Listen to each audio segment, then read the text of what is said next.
जब रफ़ी ने गाना चोरी किया तो पूरे भारत में इस गाने ने आग लगा दी। हर जगह इसी गाने का चर्चा था। आखिर वह कौन सा गाना था?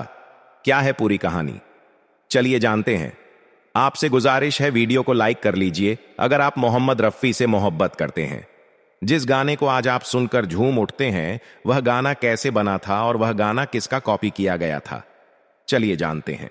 क्या आप यकीन करेंगे कि बॉलीवुड की तारीख का एक ऐसा रूमानी गीत जिसे सुनते ही दिल की धड़कनें बेइख्तियार तेज हो जाती हैं और मोहब्बत की पुरानी यादें ताजा होने लगती हैं, उसके पीछे एक ऐसा राज छिपा है जिसे जानकर शायद आप भी हैरानी से चौंक उठें। यह वह नगमा है जिसने लाखों दिलों को दीवाना बनाया, करोड़ों आशिकों के जज्बात को आवाज दी।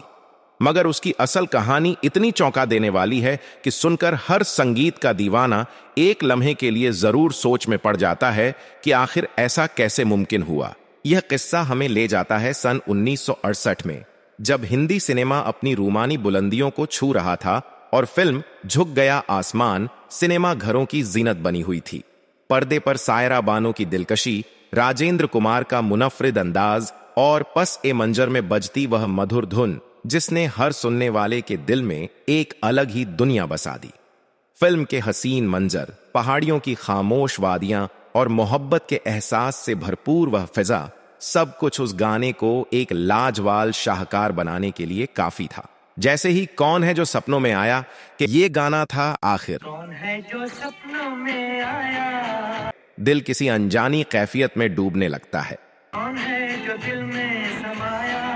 आखिर ये किसका गाना था जिसको बाद में मोहम्मद रफ़ी ने गाया? पूरी कहानी सुनकर आप दंग रह जाएंगे। तो आपसे गुजारिश है, वीडियो तक देखें, बड़ा मजा आएगा।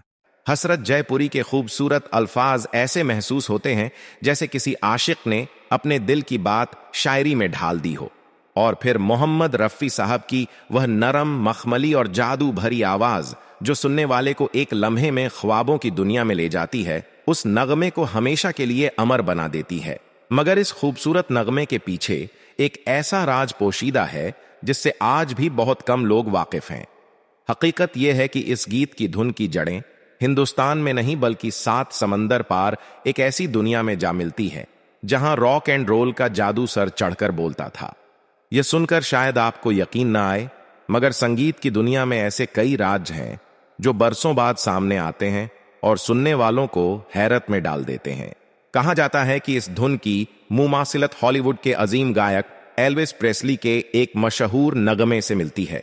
1963 में रिलीज होने वाली फिल्म फन इन अकापुल्को का गाना मार्गरीटा उस वक्त दुनिया भर में मकबूलियत के रिकॉर्ड कायम कर रहा था। उस नगमे की दिलकश लय और मुनफरिद अंदाज ने मगरबी संगीत के शौकीनों को अपना दीवाना बना लिया था, और यही वह धुन थी जिसकी झलक बरसों बाद हिंदुस्तानी सिनेमा में सुनाई दी। अगर आप कभी दोनों गानों को गौर से सुने तो एक अजीब सी मुमासिलत महसूस होगी। सुर, लय और संगीत की रवानी में ऐसी यकसानियत दिखाई देती है जो किसी भी सुनने वाले को चौंका सकती है। लेकिन यहां असल सवाल यह पैदा होता है कि अगर धुन एक जैसी थी तो फिर ऐसा क्या था जिसने कौन है जो सपनों में आया को हिंदुस्तानी संगीत का लाजवाब हिस्सा बना दिया? जवाब सिर्फ एक है, और वह है मोहम्मद रफ़ी साहब की आवाज का जादू। रफ़ी साहब सिर्फ एक गायक नहीं थे, बल्कि जज्बात को सुरों में ढालने वाले एक ऐसे फनकार थे जिनकी मिसाल संगीत की तारीख में कम ही मिलती है। उन्होंने अगर किसी धुन को अपनी आवाज दे दी तो वह धुन सिर्फ संगीत न रहती, बल्कि एक एहसास, एक जज्बा और एक याद बन जाती थी।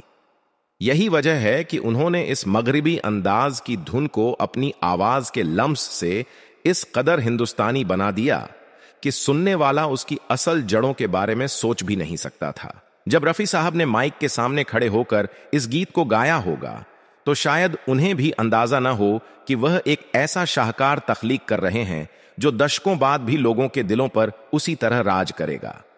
उनकी आवाज में वह सच्चाई, वह मिठास और वह खुलूस था कि हर लफ्ज सीधा दिल में उतरता महसूस होता है। यही वजह है कि इस गाने को सुनकर सिर्फ मोहब्बत का एहसास नहीं जागता, बल्कि एक अजीब सी उदासी और खूबसूरती भी दिल को अपनी गिरफ्त में ले लेती है। आज भी जब यह गाना किसी महफिल में बजता है या तन्हाई में कानों से टकराता है तो इंसान बेख्तियार किसी खास चेहरे, किसी पुरानी याद या किसी अधूरी मोहब्बत के ख्याल में खो जाता है। शायद यही किसी अजीम नगमे की असल पहचान होती है कि वह वक्त गुजरने के बावजूद अपने असर को कम न होने दे, बल्कि हर बार सुनने पर पहले से ज्यादा गहरा एहसास छोड़ जाए। अब सच सच बताइए, जब आप यह गाना सुनते हैं तो सबसे पहले आपके दिलो दिमाग में किसका चेहरा उभरता है? कौन सी याद है जो आपको बेइख्तियार मुस्कुरा देने या खामोश कर देने पर मजबूर कर देती है? अपनी उस खास याद को कमेंट्स में जरूर लिखिए, क्योंकि कुछ गाने सिर्फ सुने नहीं जाते, वह हमेशा के लिए दिल में बस जाते हैं। प्यारे दोस्तों, रफ़ी साहब इतने बड़े गुलकार थे कि उन्होंने अमेरिका का गाना भी कॉपी कर इस तरह गाया कि हर तरफ आग लग गई, हर तरफ यही गाना सुना जाने लगा। आज भी भारत सिनेमा में ये गाना बहुत ज़्यादा सुना जा रहा है। लोग आज भी इसे सुनकर अपनी पुरानी यादों में खो जाते हैं। तो आपको ये वीडियो कैसी लगी कमेंट में बताइए।